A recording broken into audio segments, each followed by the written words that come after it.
O Viver Cristão, autor Pastor Márcio Valadão, uma publicação da Igreja Batista da Lagoinha, edição agosto de 2009. Introdução. Mais do que meras palavras, atitudes ou ações religiosas, o que Deus mais anseia por um relacionamento íntimo e verdadeiro entre Ele e seus filhos, um relacionamento que glorifique o seu nome, e também que cada um dos filhos do Senhor tenha consciência da adoração, não apenas a adoração no templo, mas que a vida seja uma vida de culto, em que cada um possa o adorar em espírito e em verdade, em todos os momentos e em todos os lugares. Esse adorador é incompatível com a mentira, com o adultério, com a fornicação, com a avareza, com a prostituição, enfim, com o pecado. Esse adorar transcende as circunstâncias difíceis da vida, as lutas, as aflições. Também não está relacionado aos aspectos temporários e cerimoniais.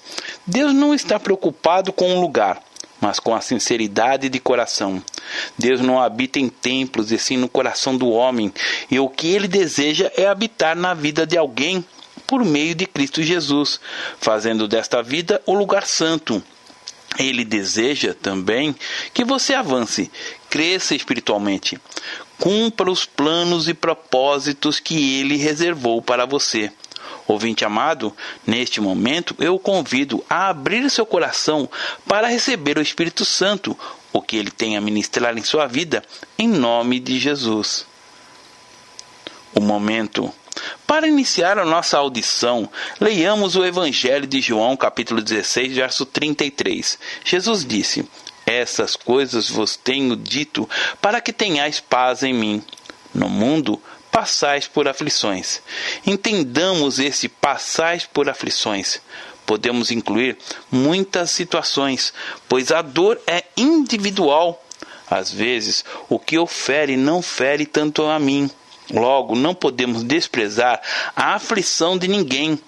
Inúmeras e diversas são as circunstâncias da vida: pressões, abandono, solidão. Você pode colocar tudo aquilo que talvez esteja perturbando a sua alma, o seu coração, a sua família, os seus sonhos, a sua casa, as suas aspirações. No mundo passais. Veja bem, aqui temos um estado e não uma permanência. Você passará e não permanecerá. Você não viverá em aflição. Por isso o Senhor nos disse: passai. Entenda que do mesmo modo que a aflição vem, ela vai. A aflição não é para se instalar. Quero que isso fique bem claro em sua mente. Então, eis um exemplo prático. É como uma passagem por um túnel. Ninguém estaciona no meio dele, pois logo à frente há uma saída. Túnel é bem diferente da caverna. E a grande questão está justamente em diferenciar o túnel da caverna. Túnel passa, caverna estaciona, permanece. E o grande problema é que alguns entram na caverna por não entenderem o passais. No mundo passais por aflições, mas tende bom ânimo, eu venci o mundo. Querido e querida, talvez as aflições estejam queimando na sua alma, lhe tirando o sono, mas ele disse: tende bom ânimo. E esse bom ânimo não é algo que surge pela força do pensamento ou por palavras positivas. Certamente, isso não funciona em nada, mas pelo poder de Deus, por meio da oração. Mas as interrogações podem estar aí, rodeando o seu pensamento, bem pertinho de você. Como vou vencer as aflições? Como Jesus as venceu? Deus não deu tapinha nas costas de Jesus dizendo: Jesus, meu filho querido, tem de bom ânimo. No capítulo 17 de João há uma oração. Há um preço que foi pago. E nesse momento ele convida a voltar os seus olhos para esse texto e fazer dele também a sua oração, que diz assim: tendo Jesus falado essas coisas, levantou os olhos para o céu e disse: Pai, é chegada a hora, glorifica teu Filho, para que o Filho te glorifique a ti, assim como lhe conferistes autoridade sobre toda a carne, a fim de que ele conceda a vida eterna a todos os que lhe deste. E a vida eterna é essa, que te conheçam a ti, o único Deus verdadeiro, e a Jesus Cristo, a quem enviastes. Eu te glorifiquei na terra, consumando a obra que me confiastes para fazer. E agora glorifica, meu Pai, contigo mesmo, com a glória que eu tive junto de ti. Antes que houvesse mundo, manifestei o teu nome aos homens que me destes do mundo. Eram teus, tu nos confiaste, e eles têm guardado a tua palavra. Agora eles reconhecem que todas as coisas que me tens dado provêm de ti, porque eu lhes tenho transmitido as palavras que me deste, e eles a receberam, e verdadeiramente conheceram que saí de ti, e creram que tu me enviastes. É por eles que eu rogo. Não rogo pelo mundo, mas por aqueles que me deste, porque são teus. Ora, todas as minhas coisas são tuas, e as tuas coisas são minhas, e neles eu sou glorificado. Já não estou no mundo, mas eles continuam no mundo, ao passo que eu vou para junto de ti. Pai Santo, guarda-os em teu nome, que me deste, para que eles sejam um, assim como nós. Quando eu estava com eles, guardava em teu nome, que deste, para que eles sejam um, assim como nós. Quando eu estava com eles, guardava-os em teu nome, porque me deste, e protegi-os. E nenhum deles se perdeu, exceto o filho da perdição, para que se cumprisse a Escritura.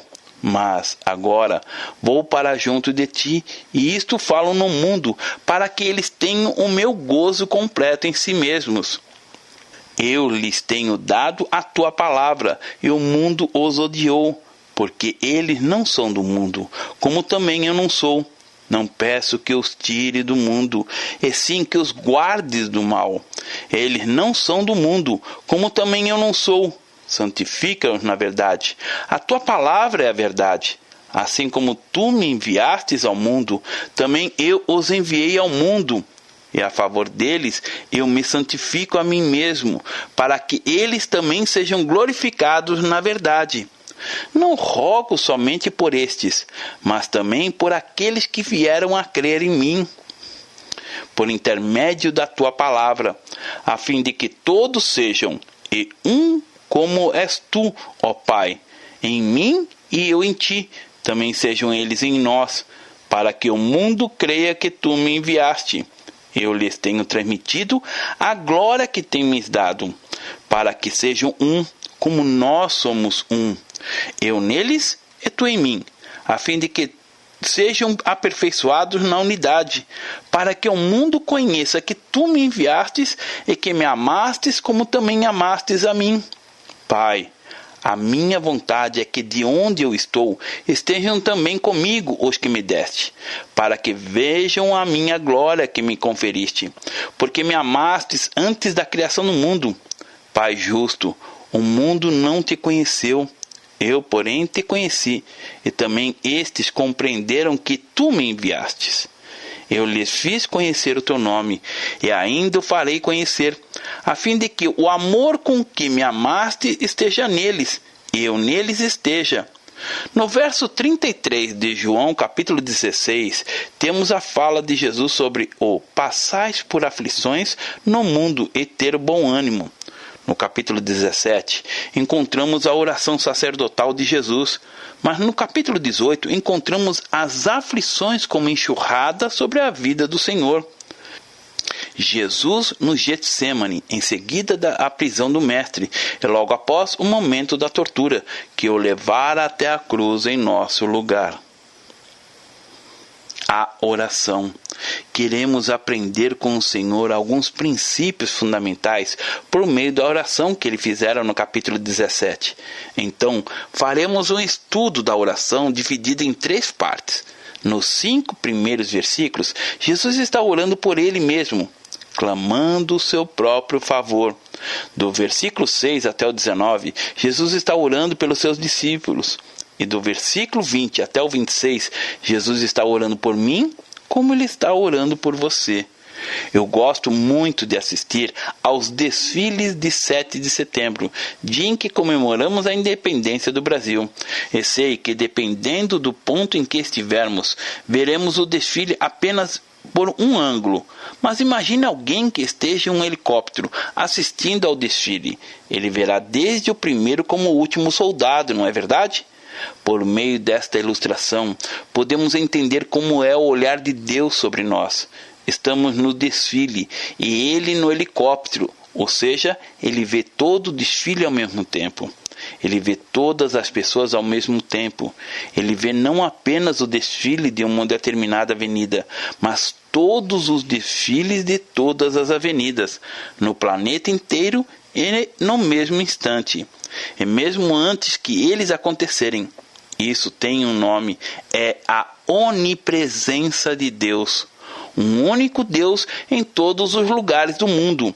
Ao mesmo tempo, é poder demais e grandiosidade demais. Este é o Deus Todo-Poderoso, Senhor dos Senhores. Conseguiu, querido ou querida, entender um pouco da dimensão do olhar de Deus? Por isso, Jesus Cristo disse: não rogo somente por estes, mas também por aqueles que vierem a crer em mim, por intermédio da sua palavra. Então, com a mesma intensidade, com a mesma alegria, com o mesmo entusiasmo, com a mesma fé que Jesus orou pelos seus discípulos, ele orou por mim. Ele orou por você, porque ele já nos via antes mesmo da nossa existência. Não há nenhum nome mencionado na oração de Jesus, mas ele orou por todos os seus discípulos, um por um. Até mencionou aquele que se perdeu, e por todos aqueles que vierem a crer em mim por intermédio da sua palavra. A hora.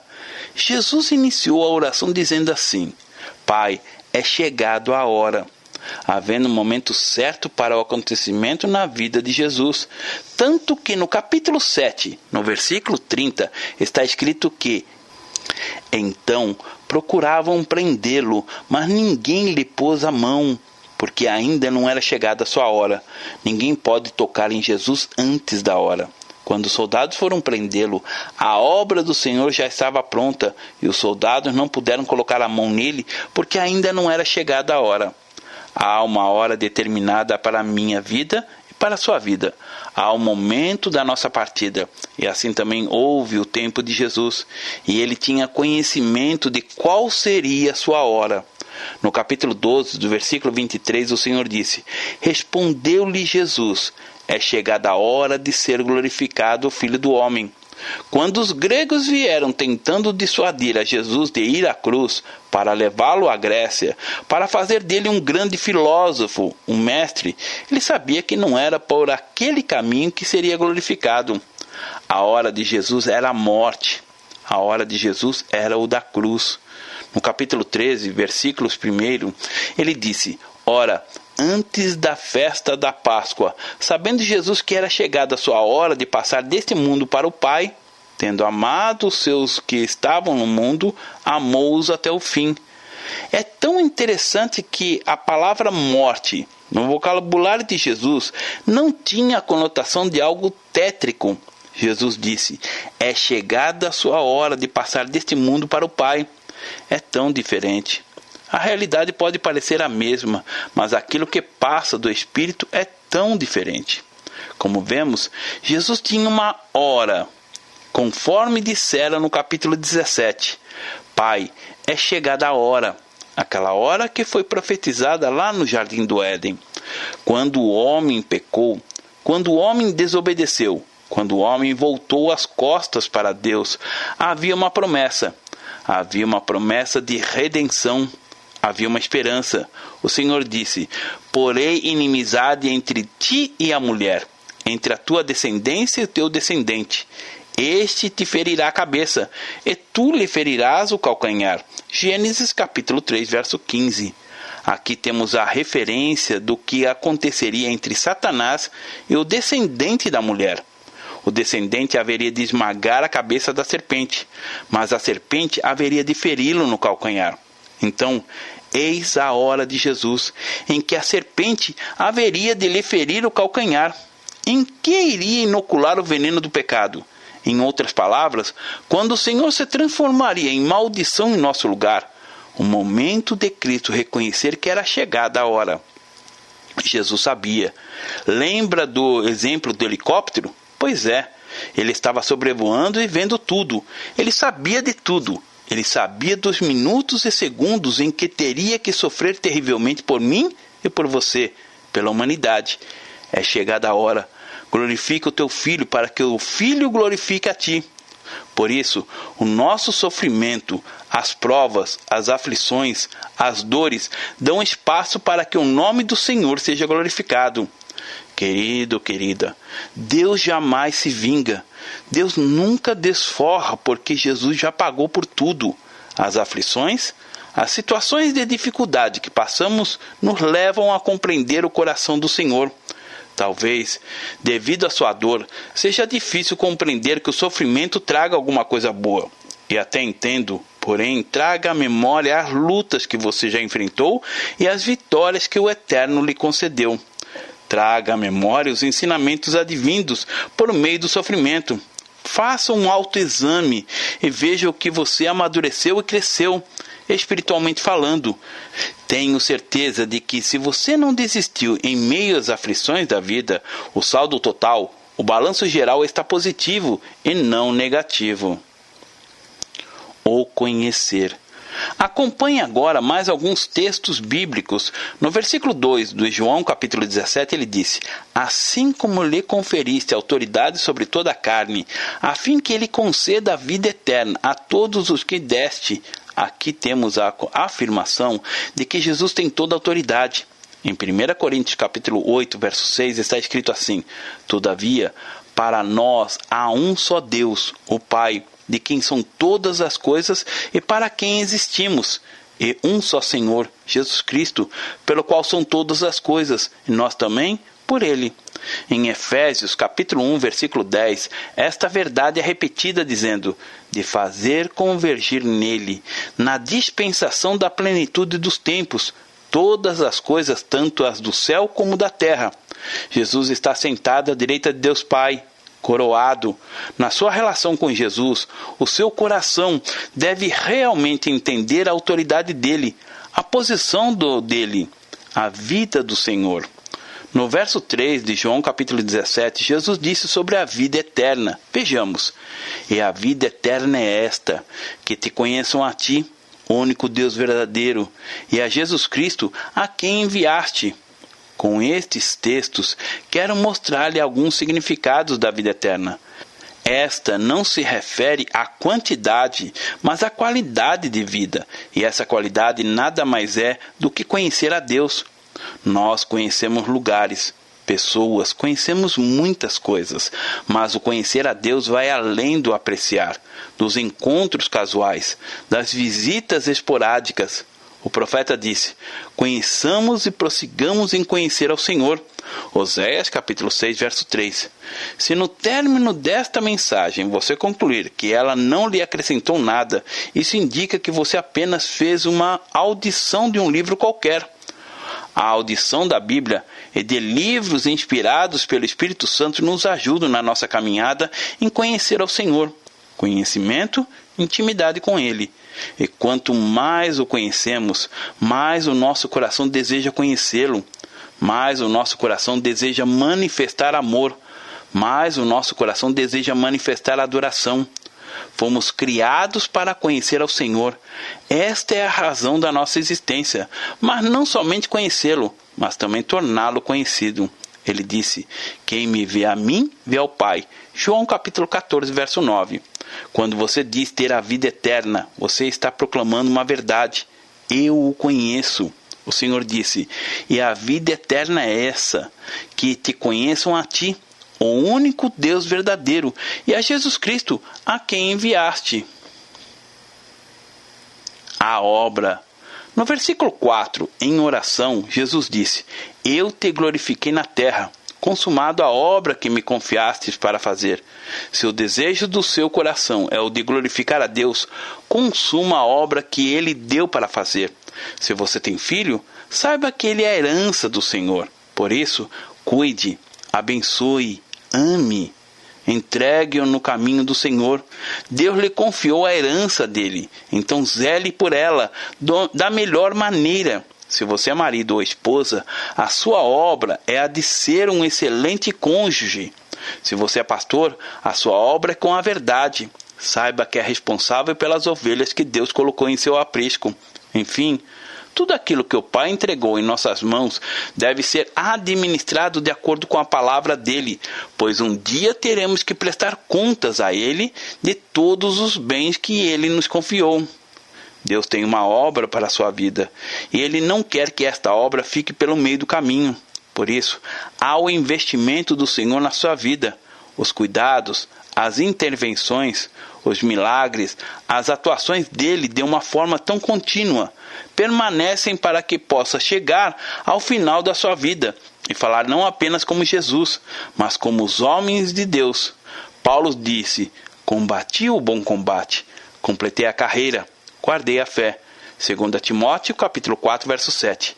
Eu acabei. A preocupação do Senhor, Deus, não é a de que você acabe em primeiro lugar, mas é a de que você termine, encerre, finalize a carreira sem perder a fé. É por isso que o diabo procura exatamente matar, roubar e destruir. Destruir o seu casamento, fazer com que seus filhos se desviem do caminho do Senhor, que a sua empresa chegue à falência, que você perca o seu emprego. 1000 situações para que a obra, para que o seu sonho, o seu alvo, a sua visão, o seu ideal não sejam concretizados. O mérito de Deus é sempre o homem. Por isso Satanás trabalha dia e noite para aniquilar a humanidade. A exemplo disso, temos registrado na Bíblia a tentativa satânica contra a vida de Moisés e de Jesus logo após o nascimento dos dois. Mas algo que você precisa ter guardado em seu coração é a certeza, a convicção que impede das circunstâncias, de que a sua hora vai chegar. Porém, ela chegará quando você tiver consumado a obra, quando você tiver feito aquilo que Deus quer que você faça. Então, amado, conheça, ame e sirva ao Senhor para que você possa dizer como Jesus disse: eu te glorifiquei na terra. E esse glorificar não é apenas com palavras, eu te glorifico, mas vencendo a batalha, cumprindo o seu chamamento, realizando a vontade do Senhor. Por isso, na cruz, antes de entregar, render o seu espírito ao Pai, o Senhor disse: está consumado. É verdade que quando ele orou aqui, a cruz não era realidade ainda, mas por causa da atitude de Jesus, da submissão do Filho, a obra já estava feita. E assim também acontece conosco. Não conseguimos ver a obra realizada ainda. Não conseguimos ver a plenitude da obra realizada na nossa vida. Talvez você ainda esteja vendo seus filhos nas drogas, seu marido na perdição, sua esposa longe do Senhor, sua família em frangalhos, mas pela fé, querido, querida, alimente o seu espírito, dizendo: Pai, eu te glorifiquei na terra, consumando a obra que me confiastes para fazer. Mesmo que você tenha que passar pelo Getsemane como Jesus passou, mesmo que você tenha que agradecer dizendo: não a minha vontade, mas a tua vontade, Senhor. Saiba que em tudo há um propósito de Deus. Por isso, assim como fora a hora de o sofrimento chegar, assim também chegará a hora do alívio, da paz, do riso, da alegria, da cura. No tempo, a obra pode não estar realizada, mas no seu coração ela tem que estar feita. Isso você pode gerar no seu espírito. Você pode ter o entendimento da vontade, do plano e do propósito do Senhor. Deus confiou a você uma nova obra, ou a mesma obra, porque ela não foi concluída ainda. Você não deve simplesmente viver todos os dias, marcando lá no calendário, fazendo um X de mais um dia. Pois não é uma questão dos dias passarem, mas enquanto os dias passam, você constrói a vontade e os desígnios do Senhor. Vejamos agora o versículo 5. Jesus começou assim: E agora, pela obra que consumei, pela obra que realizei, e agora como resultado, como fruto, glorifica, meu Pai, contigo mesmo, com a glória que eu me tive junto a ti, antes que houvesse o mundo. Manifestei o teu nome aos homens que me deste do mundo. Eram teus, tu me confiaste, e eles têm guardado a tua palavra. Agora, eles reconhecem que todas as coisas que me tens dado provêm de ti, porque eu lhes tenho transmitido as palavras que me deste. E eles a receberam, e verdadeiramente conheceram que saí de ti, e creram que me enviaste. E por eles que eu rogo, não rogo pelo mundo, mas por aqueles que me deste, porque são teus. Ora, todas as coisas são tuas, e as tuas coisas são minhas, e neles eu sou glorificado. A entrega. Interessante que em Mateus capítulo 8, verso 20, Jesus disse: as raposas têm seus covis, e as aves do céu ninhos, mas o Filho do Homem não tem onde reclinar a cabeça. Já no verso 10 do João 17, como acabamos de ver, ele disse: ora, todas as minhas coisas são tuas. Quais são as coisas do Senhor? No Evangelho de João encontramos as coisas que ele disse que eram dele. Se observarmos bem, veremos que tudo o que ele falou que lhe pertencia não era propriamente dele, era nosso, e veio sobre ele. Ele disse: minha hora, e não a hora deles. Era minha, mas ele a tomou. Realmente, ele era dele, era a glória, o gozo que tinha com o Pai. No capítulo 3, no versículo 29 de João, diz: pois esta alegria já se cumpriu em mim. Jesus também falou a respeito da comida dele.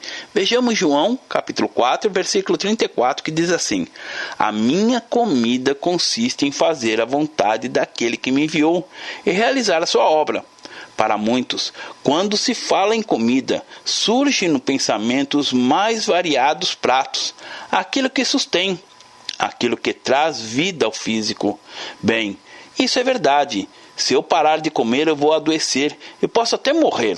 Por isso tenho que comer arroz, muita abobrinha, feijão e carne. Isso sustenta o meu corpo natural. E como sabemos, não alimentamos a nossa mente e o nosso corpo apenas com a comida natural, mas com a espiritual também. E o nosso espírito é alimentado pela vontade do Senhor, quando escolhemos fazer a vontade dele. No capítulo 5, do verso 30, ainda no livro de João, Jesus falou sobre o juízo. Ele disse: eu nada posso fazer de mim mesmo, na forma como eu ouço julgo. O meu juízo é justo, porque não procuro a minha própria vontade, e sim a daquele que me enviou. Minha vontade, minhas palavras, meu testemunho, meu Pai, minha casa, meu sangue, meu tempo, minha doutrina, meu dia, minhas ovelhas, meus servos, meus discípulos, meus mandamentos, minha paz, meu amor, meu nome, minha glória, minha voz, minha vida, minha mão, minha sepultura, minha alma, meus amigos, meu reino, minha vestidura, minha túnica, meus irmãos, meu Deus e meus cordeirinhos. Marque no Evangelho de João todas as expressões de alegria que Jesus falou. Ele disse que todas as coisas dele eram do Pai, e todas as coisas do Pai eram dele. Você só vai ver as coisas de Deus quando todas as suas coisas forem dele. E esse é um dos motivos que algumas pessoas enfrentam no que diz respeito à prosperidade e outras áreas da vida e da entrega total. Você só terá as coisas de Deus quando todas as coisas forem dele. Mas se eu der tudo para ele, eu não vou ter nada. Você pode pensar: querido ou querida, é como se você jogasse uma gotinha no oceano e o oceano ficasse todinho seu. É esta a relação. É verdade que você pode dar para o Senhor muitas coisas boas, mas, na maioria das vezes, o que você entrega para Ele é um corpo doente, e o corpo sadio do Senhor vem a você. Você entrega o seu coração, marcando pela angústia, e o coração do Senhor de paz vem para você. Esta troca pode não ser muito justa da nossa parte, mas Ele escolheu que assim fosse para que de certa forma fosse glorificado. De que maneira o Senhor é glorificado? Quando o nome dele, os efeitos do nome dele e da sua própria vida vêm até nós. A confiança. No Salmo 121, versículo 4, temos uma expressão gloriosa que demonstra a presença de Deus. É certo que não dormita, nem dorme o guarda de Israel. Quando você caminha com o seu coração guardado pelo Senhor, quando você toma posse dessa realidade por meio da oração, não precisa temer a traição, a desilusão, o fracasso. Ao contrário, quando se tem um relacionamento verdadeiro com o Senhor, a confiança de que Ele está sempre por perto é o suficiente para não temer diante da maldade humana, das ciladas de Satanás. Relembremos o texto de João, capítulo 17, verso 12. Quando eu estava com ele, guardava-os no teu nome, que me deste, e protegi-os, e nenhum deles se perdeu, exceto o filho da perdição, para que se cumprisse as Escrituras. A única coisa que o homem tem é sua vontade. A proteção do Senhor é fato, mas o homem é livre para estar debaixo da proteção dele, como também é livre para sair da proteção do Senhor. Judas escolheu sair, escolheu estar fora da vontade dele. Quando eu estava com ele, guardava-os no teu nome, que me deste, e protegia-os. E é isso que deve tomar conta do nosso coração, protegia-os. Essas palavras de Jesus não foram ditas e levadas pelo vento. Após 2000 anos, elas continuam atuais, valendo para os nossos dias, demonstrando que Ele continua nos guardando e nos protegendo. Em João capítulo 17, versículo 11, Jesus disse: já não estou no mundo, mas eles continuam no mundo, ao passo que eu vou para junto do Pai. Pai Santo, guarda-os em teu nome, que me deste, para que eles sejam um, assim como nós. Eu já não vou estar mais aqui, mas eles estarão. Guarda-os em teu nome. Não é a questão de você pedir para o Senhor o guardar, é você ter os olhos bem abertos para perceber como o Senhor faz, de como Ele o protege e o livra. Leia comigo Salmos 34, a partir do verso 17, que diz assim: clamam os justos, e o Senhor os escuta, e os livra de todas as suas tribulações. Perto está o Senhor dos que têm o coração quebrantado, e salva-os de espírito oprimido. Muitas são as aflições do justo, mas o Senhor os livra de todas. Preserva-lhe todos os ossos, nenhum deles sequer será quebrado. O infortúnio matará o ímpio. Os que odeiam o justo serão condenados. O Senhor resgata a alma dos seus servos. Nenhum será condenado. A alegria. No versículo 13, o Senhor disse: mas agora vou para junto de ti. E isto falo no mundo para que tenham o meu gozo completo em si mesmos. A alegria completa. O gozo completo. Em João capítulo 15, versículo 11 está escrito: tenho-vos dito estas coisas para que o meu gozo esteja em vós e o vosso gozo seja completo. Pode ser que haja algo em sua vida que ainda não lhe permitiu sentir o gozo. Se o solteiro tem desejo de se casar, o seu gozo não se completou ainda, não é verdade? Deus deseja que a sua vida seja acertada. Deus deseja que a sua alegria seja completa. Alguns estão vivendo um problema de enfermidade. Não sentem prazer na vida por causa da dor, das limitações. Há o desejo e a espera da cura. E quando esta chega, o gozo que se sente é inexplicável. E essa é a alegria que Deus deseja para nós. Nunca, jamais Ele desejou o sofrimento de alguém. Por isso, Jesus disse isso de forma tão eloquente: tenho-vos dito estas coisas para que o meu gozo esteja em vós e o vosso gozo seja completo. Porém, o viver cristão reflete sentimentos que ninguém consegue explicar, como, por exemplo, o contentamento em toda e qualquer situação. Difícil entender, não? Mas essa é a grande diferença: se contentar quando as coisas não estão bem. No Salmo 23, Davi disse: o meu cálice transborda. Houve um instante quando o cálice estava vazio, mas a relação com o Senhor fez com que eu elevasse o cálice ao Senhor para que pudesse enchê-lo até transbordar, para que o meu gozo fosse completo. E foi isso que fez com que Jesus aguardasse esse gozo, mesmo quando ele foi à cruz. Não pense que Jesus não sofria. Não pense que quando cuspiram nele, tiraram-lhe as roupas, lancetaram as suas costas e o pregaram na cruz, faltou-lhe o gozo.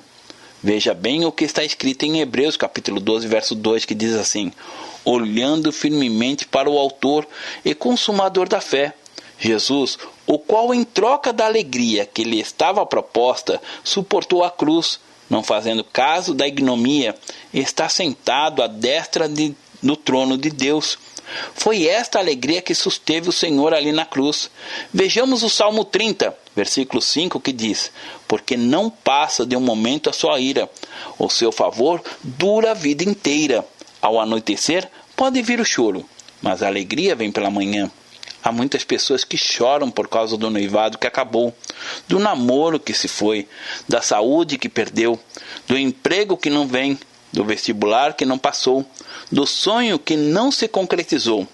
Quando se tem a convicção de que em tudo o que acontece em nossa vida há um propósito de Deus, por mais que seja difícil suportar as dores do mundo, você sabe que as aparentes perdas são necessárias para haver o verdadeiro ganho, a verdadeira alegria, o gozo completo. Se presenciamos a cada manhã o renovar das misericórdias do Senhor, persevere. Conclusão. Somente com alegria é que você pode enfrentar o ódio. Ela é o antídoto contra o ódio da perseguição. Eu lhe tenho dado as tuas palavras, e o mundo os odiou, porque eles não são do mundo, como eu também não sou. João capítulo 17, verso 14.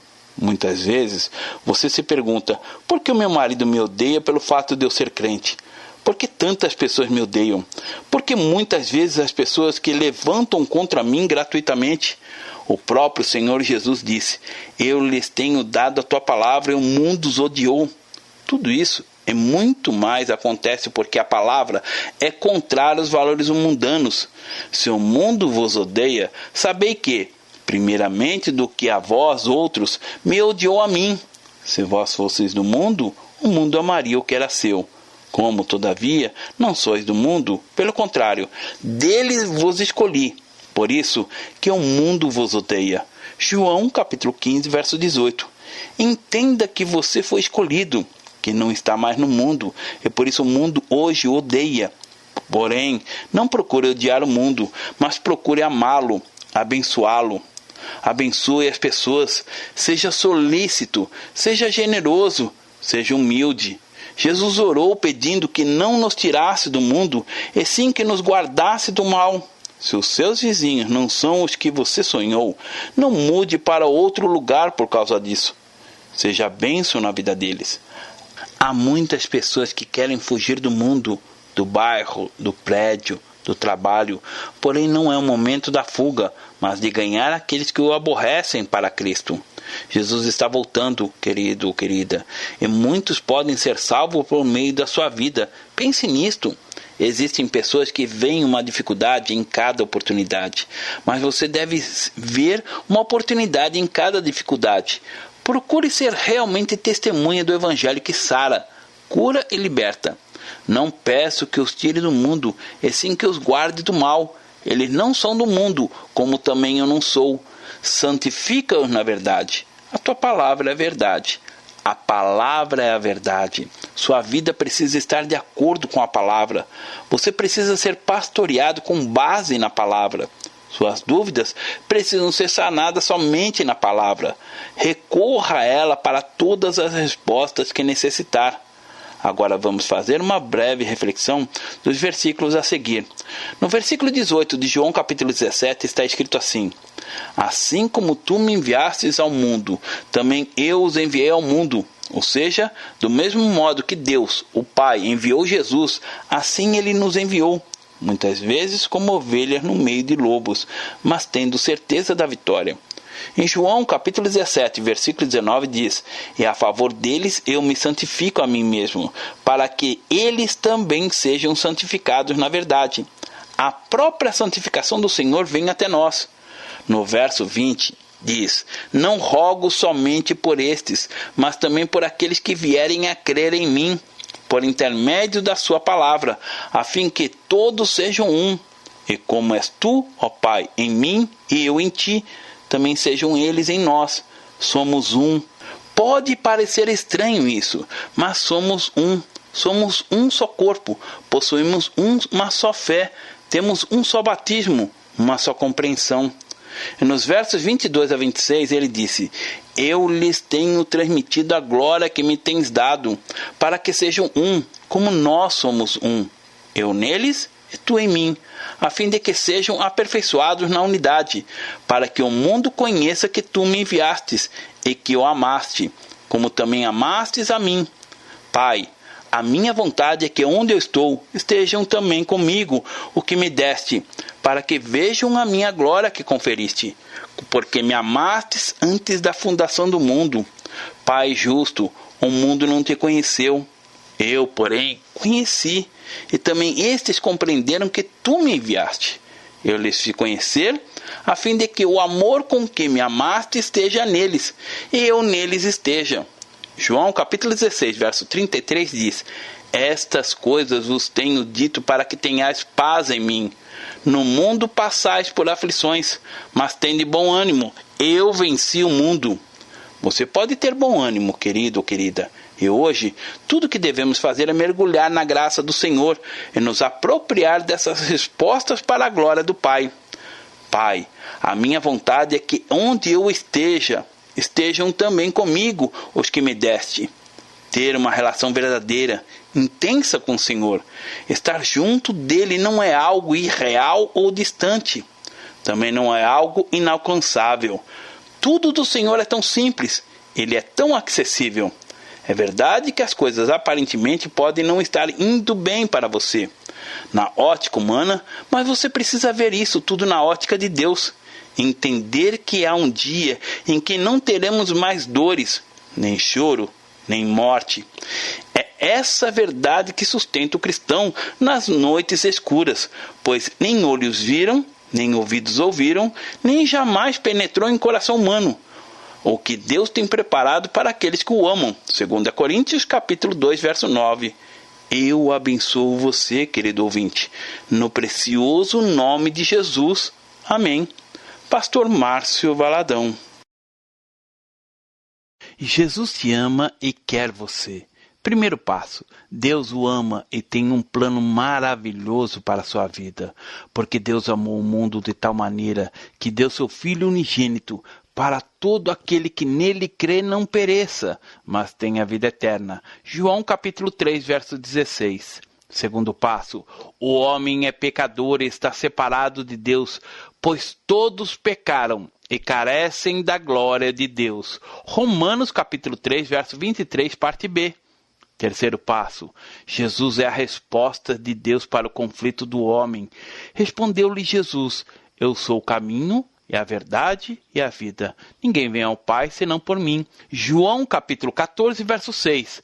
Quarto passo, é preciso receber a Jesus em nosso coração, mas a todos quanto receberam, deu-lhes o poder de serem feitos filhos de Deus, a saber, aos que crerem em seu nome. João capítulo 1, verso 12, parte A. Se com tua boca confessares Jesus como Senhor e, em teu coração, credes que Deus o ressuscitou dentre os mortos, será salvo.